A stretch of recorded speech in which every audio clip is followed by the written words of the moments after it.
Sheila Butler with Successful Women Talk. I want to say thank you so much for joining me today. And today on the show, we have Amy Clover from Strong Inside Out, and she also has a great new project, the 30 by 30 project. Can't wait to talk a little bit more about that.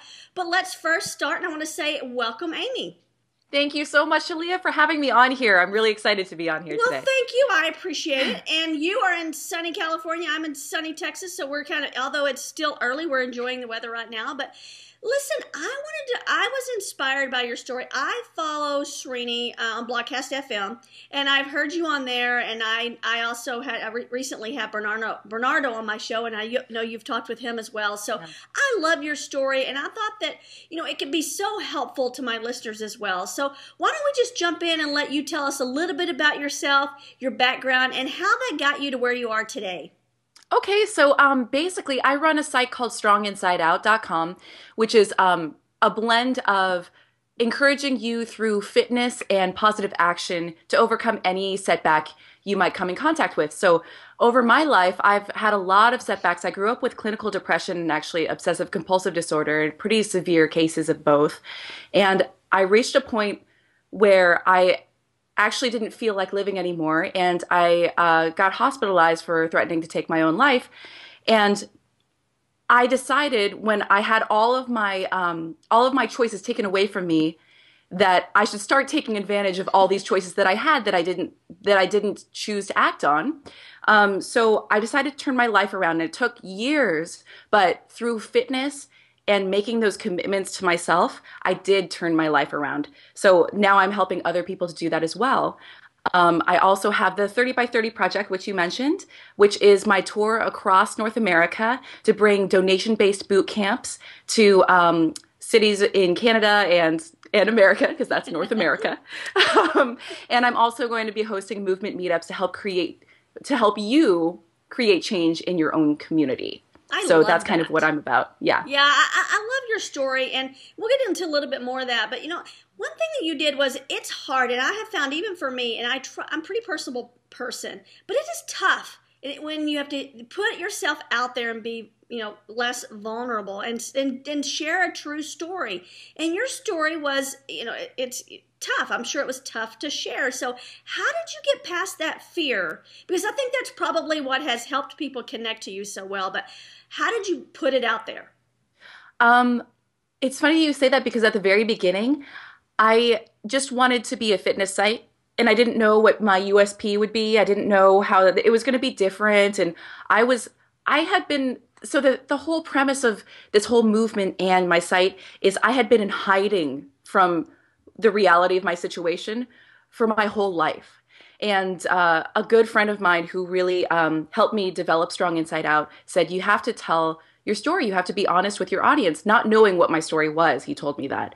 And I was like, well, F it. I'm just going to go for it. And I sent him the story before I even published it. And he was like, oh my gosh, yes, publish this. So I published it, having told maybe 5 people before I published it online to thousands. And I had a lot of feedback from people I'd known my whole life saying, oh my gosh, I didn't know you struggled with that. I did too. And I started realizing that so many people were so scared to say out loud that they had struggled with this. And in my experience, that makes it worse. So part of my mission is to kind of erase the stigma around this depression that a lot of people suffer with, because the quicker you are to admit to yourself, hey, I'm not okay right now, the quicker you can get that help and overcome it and start making changes in your own life and leave that thriving life that we all want to lead. So I think I totally went off topic on you. No, but I appreciate that, because, it is hard. And like you said, we don't always want to admit. It's almost like we see it as a sign of weakness. And we all have moments in our lives. I'm a pretty happy person, but some days are tough days for me. Yeah. And I know some of the things that I can do to help me get past that, but we still don't like to admit it. We want to put on our Facebook face, right? So everybody goes, oh, they're the perfect family, they're the perfect business, whatever. But we're really not that way. We're human. Yeah. And that's the thing, is everybody has had those down points. It doesn't just relate to those who have had depression or who have had any kind of mental illness. This relates to anybody. Everybody has had those low points. And I think acknowledging that you do will help those high points be even better for you. And I think that fear of getting over being okay with not being okay is a big thing. And I think knowing that everybody has those points can almost be more reassuring and almost be that permission that you need to say it's okay, I guess. Absolutely. So let me ask you this. When you first started your site, so you have an offline business, you're a personal trainer. Yes. So what made you go, okay, well, I'm going to start a website? Because, you would think that, okay, I'm just going to go locally, word of mouth, get more clients and become a personal trainer and do really well in my community. But what made you think, okay, I need a website? Why? Because I even have people now that have product-based businesses, and convincing them that content marketing and having a blog is important is tough. And they sell online. And your business is mainly offline. So what made you go, okay, I need to go down this route? I knew I wanted to bring fitness online in some way, and I just wasn't sure how, and I wasn't really that motivated to do it because I was like, oh, I love reading these fitness blogs, but how am I different? And that kind of thing. Until I actually talked to my friend Steve Kamb from Nerd Fitness. Actually, he was like, there is a big lack of the female voice in the fitness blogging industry, and we could really use like some kind of female take on all of this. And so I was like, oh sure, why the hell not? I'll just go for it. So it was kind of like I kind of just decided to go with it. And then when I discovered that this mental and physical combination was ringing true with so many people out there, that's when I really found the passion for it. Because I'd always known, but I'd never really put them together, I guess, in my mind about putting them together online or in some format that people could read with. And in my personal training business, I only really focus on the physical. I mean, I really do try to get people strong from the inside out through subtle encouragements, but I never, sit down with people and really discuss, further than goals. So, what the ties are between, their mental state and their physical state. And I get to do much more of that on Strong Inside Out. Well, let me ask you this, because that sparks a question for me. What Sure. don't you think some of them probably need it? So a lot of times we can get ourselves physically fit. That doesn't mean we're mentally there, right? So we're still pushing things down on the inside. So do you ever plan on making that part of your training as well? Or is that almost like taboo? I mean, Jillian does it on Biggest Loser. She tells it like it is. Yeah, Jillian definitely does it. And I'm not really a Jillian trainer unless I am doing my boot camps, in which case I will scream at you in a encouraging way, let's say. So, but no, I think I did have coaching for a while on Strong Inside Out until I started getting a little bit overwhelmed with it, because I really like to pour myself into each client. And with this tour, I don't really have time to do online coaching, but that there is a great element to that as well. And I guess I kind of take back what I said about personal training, because I really do talk to people about their goals and about their outlook for getting them or achieving them, I guess. And it's very, very important to believe that you can in order to achieve those goals. And that sounds so froofy and corny, but it's really, really true. The moment you make that commitment to yourself and believe that you will be able to, or at least put that faith out there that you'll be able to, and trust the work, they'll come more fluidly to you. Yeah, and before we started recording, I mentioned that I'm not a runner and swore that I would never run unless someone was chasing me with a knife. But I've decided mentally and physically I'm going to try to run. So I'm not calling myself a runner yet, but I did start the Couch to 5K program, and I'm on starting week 5. And I ran for 18 minutes, not straight to, I've never ran 18 minutes in my entire life. I do good to drive across the city in 18 minutes, you know what I'm saying? So, but such a feeling of accomplishment. Like, I've accomplished a lot in my life, but I mean, it's one of those things you go, I did that, and I can. And the other day I was running and I got done, I go, I'm unbeatable. And my dogs looked at me like, what is wrong with you? But it is such a good feeling.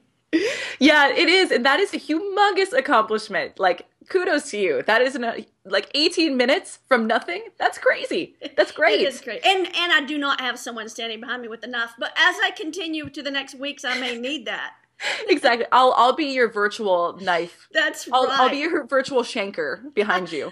I love it. Let me ask you this. So I Yeah. find myself that if I'm unorganized, like I have stacks of things I haven't taken care of, or I have my to-do list in my head that I've not put on paper, it makes me more snappy. It makes me more short, maybe a little bit more depressed. Do you see that more often, like when people live more of a chaotic life, that they seem to have more problems with depression and issues than when they're more structured?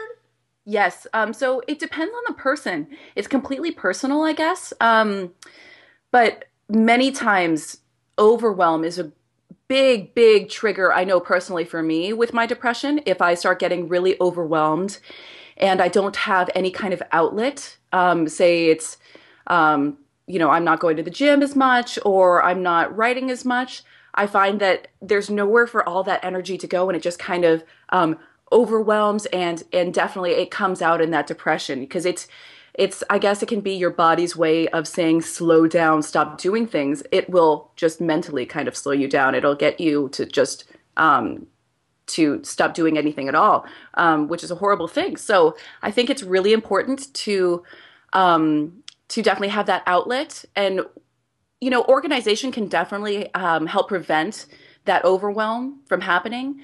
But again, some people are organized in their disorganization, I guess. And I'm kind of that person as well, because my fiance thinks I'm probably the messiest person in the world, which might be true. I'm not a hoarder, but I am organized. I know where everything is in my mess. And so I guess in your own way, becoming organized or at least organizing maybe your schedule could help you a lot with that. So I think you've got a point there, definitely.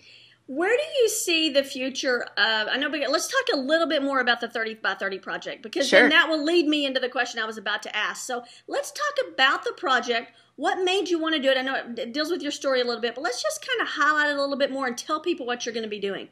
Okay, great. So the 30 by 30 project is a tour across North America of donation-based boot camps, but also the focus is on raising awareness and funds for the wonderful suicide prevention charity To Write Love on Her Arms, also TWOLHA, TWLOHA, however you want to go about it. It's twolha.com.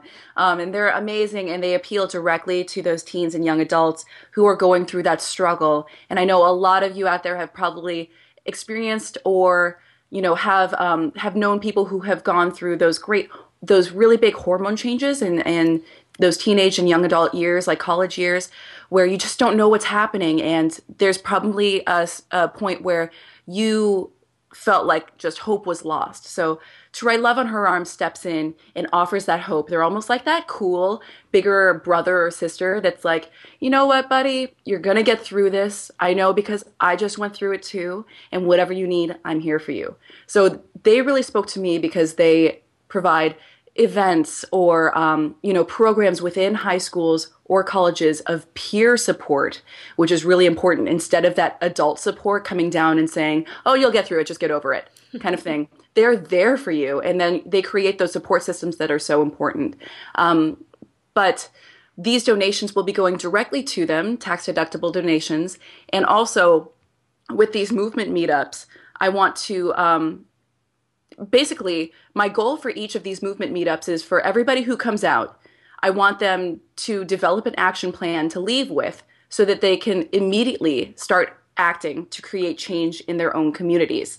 So that's what I really want, is I want this movement to become a movement with you as well. It's not just a one-person movement. This is for all of us. This is to create hope everywhere. And I need your help to do that. So definitely check out 30by30project.com for more information on how to come join us for that. Absolutely. And how tough is that going to be? I know you're like traveling. So how is your schedule had to change? What'd you do about your personal business? Because some people go, okay, I'm so busy at work, I can't even take a day off. How are you taking time away from your business? I know some of that will be through the proceeds that you acquire through the program itself. But in general, how does one do that? So I launched a crowdfunding campaign on Indiegogo, and I raised over $18,000 actually to make this happen. So I went about it in a more extreme way than anybody out there has to do it. So I'm taking about when all is said and done, it's going to be about 3 months because the tour is actually going to be split up into two parts now that we're looking at the dates a little bit more. So the first 21 or to 25 cities are going to be in the first 2.5 to 3 months. And then I'm going to do about 5 or 6 latter cities in the summer as well. But you don't have to do anything that extreme to create change in your own community. It can be as little as like donating a couple hours to, your local crisis center or suicide prevention hotline, or organizing a 5K in your spare time for, say, like 8 months out. It doesn't have to be immediate. I'm just like kind of that kind of person who's like, I'm going to do it, all of it at once. But I am taking time off for my personal training clients, and they are wonderful, great supporters of the whole movement. And so they definitely understand, but I'm also having my friends who are also personal trainers take them in lieu of me leaving. So, yeah, I hope that answers your question. Yeah. So where do you see Amy a year from now, 2 years from now? I mean, is personal training, do you think that's going to change a bit as you become more popular online? I think people are probably asking you for coaching services. So, what do you see in your future? That's a hard question because now you see boot camps in your future, don't you? Yes, I do. I see a lot of see. traveling in my future. No, I would really love to go into a few different charities that reached out to have me speak to their groups, and I would absolutely love to go into some public speaking, and I would love to focus more on this movement and the creating change within each communities.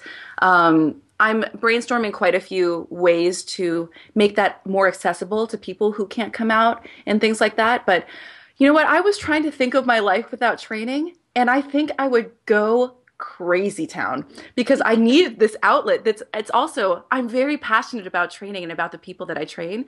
Not having those people in my life, I think, would be very different. But again, I could do that virtually, and it really depends. To answer your question, I have no idea. That's okay. I just like to ask that question. I think it's fun.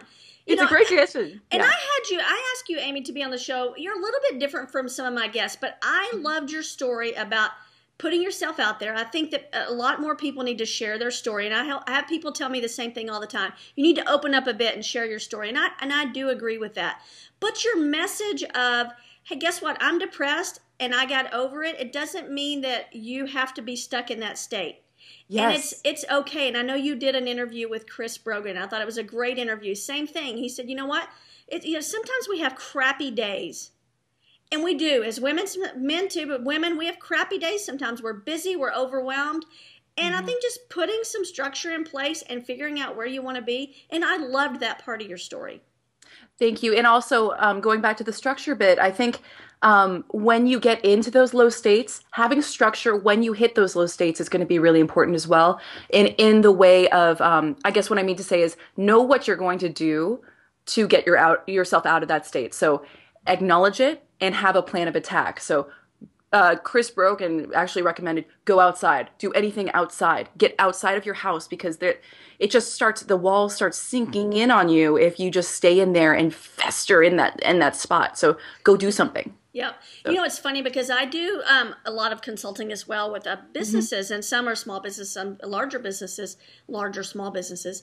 And what I find is when I start really talking with them, some of it's really almost seems like counseling. And I'm not a counselor, but sometimes I get, hey, you'd be a great counselor. And I think it's because when you're in the middle of it, you can't see it. And they are sometimes so overwhelmed. They're working in their business instead of on their business. And it's the tiny little things that make big changes. Scheduling. It's just systemizing some things. Like you said, having a system for how to get out of something, whether that be mentally, physically, or a business process. It makes a huge difference.